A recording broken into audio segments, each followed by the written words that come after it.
Prezados irmãos e irmãs, louvado seja nosso Senhor Jesus Cristo, para sempre seja louvado, nossa Mãe Maria Santíssima. Neste quinto domingo da Quaresma, ano C, a liturgia nos convida a deixar o passado e olhar para frente. A primeira leitura, tirada do profeta Isaías, diz que aquilo que aconteceu de maravilhoso no Êxodo, a abertura do Mar Vermelho, a passagem do povo hebreu a pé enxuto, depois o afogamento dos cavalos e carros do faraó, todas essas maravilhas não serão mais lembradas.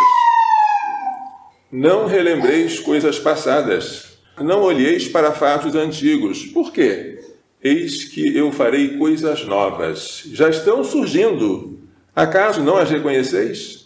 O profeta diz que Deus está para fazer para os deportados que estão na Babilônia, para os exilados, coisas tão maravilhosas que o retorno dos exilados a Jerusalém será mais maravilhoso do que a travessia do Mar Vermelho e o êxodo do Egito para a Terra Prometida. Estas coisas novas são significadas com rios. Abrirei uma estrada no deserto e farei correr rios na terra seca. Os animais selvagens me glorificarão, porque fiz brotar água no deserto e rios na terra seca, para dar de beber a meu povo, a meus escolhidos. Esta água representa a graça, o dom sobrenatural de Deus, a vida de Deus em nós. Esta graça vai jorrar com tanta abundância. Agora vamos interpretar a leitura. No nosso batismo, que aquilo que aconteceu no êxodo do Egito será quase nada. O profeta fala, no primeiro lugar, no retorno a Jerusalém, mas o cumprimento pleno desta profecia está na vinda de Cristo e na instituição do batismo que nos purifica. O batizado é chamado a não olhar mais para trás, porque se alguém está em Cristo, dirá São Paulo na carta aos Coríntios, é uma nova criatura. As coisas antigas se passaram, eis que tudo se fez novo. O Salmo 125 canta a alegria daqueles que, tendo sido deportados, voltaram para Jerusalém. Parece um sonho. A nossa boca encheu-se de sorriso e os nossos lábios de canções. Entre os povos gentios se dizia, o Senhor fez com eles maravilhas. Sim! Maravilhas fez conosco o Senhor, exultemos de alegria. Aqueles que lançam sementes entre lágrimas ceifarão com alegria. Ao sair espalhando suas sementes, estão chorando de tristeza. Mas quando voltam carregando seus feixes, estão cantando de alegria. Os exilados foram à Babilônia chorando e agora voltam com uma alegria indizível. A segunda leitura tirada da carta de São Paulo aos Filipenses fala da mesma mudança de vida, de olhar para frente e de esquecer o passado.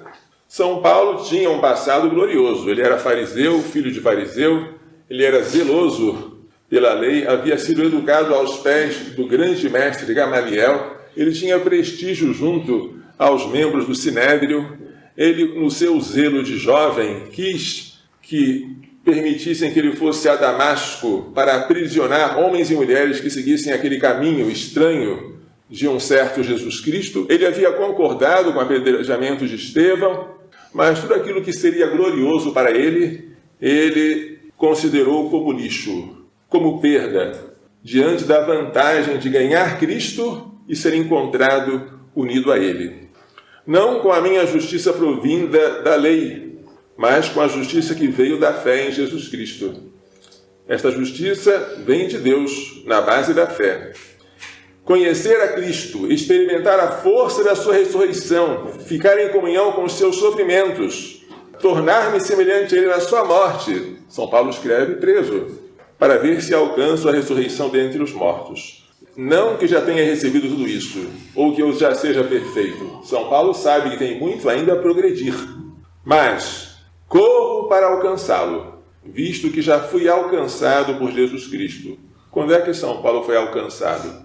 Na estrada de Damasco. Saulo, Saulo, por que me persegues? Irmãos, eu não julgo já tê-lo alcançado, mas uma coisa, porém, eu faço. Prestem atenção. Esquecendo o que fica para trás e eu me lanço para o que está na frente. Corro direto para a meta, rumo ao prêmio que do alto Deus me chama a receber em Cristo Jesus. Assim como os exilados devem esquecer as maravilhas do Êxodo, porque coisas maiores estão acontecendo, novas, estão para acontecer, São Paulo se esquece do seu passado, em que ele perseguia a Igreja de Deus, e corre em direção a Cristo, rumo ao prêmio que está reservado para ele. Ele é um atleta que não tem tempo a perder olhando para trás, ele vai adiante. O Evangelho hoje apresenta Jesus de madrugada, indo ao templo e recebendo os mestres da lei e os fariseus que apresentam uma mulher surpreendida em flagrante adultério. Que dizia a lei de Moisés para os adúlteros? Os adúlteros e os que cometiam qualquer crime de perversão sexual eram condenados à morte. E a condenação à morte da parte dos judeus se dava pelo apedrejamento. Por que Jesus não foi apedrejado? Porque os judeus não tinham poder de condenar alguém à morte, mas tinham que reservar à autoridade romana esse direito. E a autoridade romana não condenava pelo apedrejamento, mas pela crucifixão. Então Jesus foi elevado da terra, ele foi elevado na cruz, em vez de ser apedrejado, como seria do costume dos judeus. Mestre, esta mulher foi surpreendida em flagrante adultério. Moisés, na lei, mandou apedrejar tais mulheres, e homens também. Quaisquer adúlteros seriam apedrejados. O que dizes tu? Perguntavam isso para pô-lo à prova. Será que ele nos vai mandar apedrejar tal mulher? Assim, nós lembraremos a ele: onde está o teu discurso de misericórdia, o teu perdoar 70 vezes 7 vezes? E se ele disser, não apedrejem, este aqui é um descumpridor da lei, Moisés mandou apedrejar e ele diz que não. Jesus, que percebeu que eles estavam com má fé, agachou-se e começou a escrever com o dedo no chão. O que foi que ele escreveu, não se sabe. Mas é a única vez na Bíblia em que Jesus aparece escrevendo algo. Tudo mais ele falou e mandou que os outros pregassem. A escrita veio bem depois da pregação oral. Mas quando persistissem em interrogá-lo, que dizes tu? Jesus ergueu-se e disse: quem dentre vós não tiver pecado, atire a primeira pedra. Esta palavra foi um golpe na consciência deles, porque eles tinham pecado, sabiam disso. Então foram se afastando, a começar pelos mais velhos, que tinham mais consciência dos pecados cometidos durante toda a vida. Depois, os mais novos também saíram. Ninguém escapou, a não ser Jesus, que não tinha pecado, mas não queria apedrejá-la. E quando a mulher ficou sozinha, Jesus pergunta: mulher, onde estão eles? Ninguém te condenou? Ninguém, Senhor. Então Jesus lhe disse: eu também não te condeno. O mais bonito vem agora. Podes ir e de agora em diante não peques mais. Não condenar um pecador é pouco. O mais maravilhoso é tornar o pecador justo, convidá-lo a esquecer o passado e a não pecar mais. Não faz bem para o pecador permanecer no pecado sem punição. Faz bem para o pecador sair do pecado e não olhar mais para o passado. A grande tentação dos judeus que haviam saído do Egito, atravessado o Mar Vermelho, qual era? Olhar para trás. Olhar para as panelas de carne, para as cebolas, para os melões que eles tinham em abundância no Egito e comparar com o que estavam sofrendo no deserto. Olhar para o maná, que eles diziam que não tinha sabor, e comparar com os pães que eles comiam no Egito. Olhar para trás é perigosíssimo. Foi porque a mulher de Ló olhou para trás que ela se tornou uma estátua de sal. Ela ficou paralisada, petrificada, não conseguiu mais ir para frente. O batismo é e tem que ser uma ruptura. Jesus, dizendo a Nicodemos, compara o batismo a um novo nascimento, ou um nascimento do alto, o nascimento da água e do Espírito, sem o qual não se pode entrar no reino dos céus. E depois de batizado, toda a nossa vida espiritual consiste em viver o nosso batismo. O que a Crisma faz? Confirma a graça do batismo. O que a Eucaristia faz? Ela leva o batismo ao máximo da nossa incorporação com Cristo, com o seu corpo, sangue, alma e divindade. Todos os outros sacramentos, e inclusive a profissão de votos religiosos. O que são votos religiosos? São uma renovação do que aconteceu no batismo. Renovação esta é levada a termo levada a termo, levada a cumprimento pelo propósito firme de professar a pobreza, a obediência e a castidade. O que é a consagração de São Luís Maria Grão de Montfort? Nada mais é do que uma perfeita renovação das promessas do batismo. Quando alguma coisa vai mal na nossa vida espiritual, é só pensar: eu estou vivendo meu batismo? Eu esqueci daquilo que eu era e estou me comportando como uma nova criatura? Esqueci deste mundo perverso e olho para o céu, que é a minha meta final?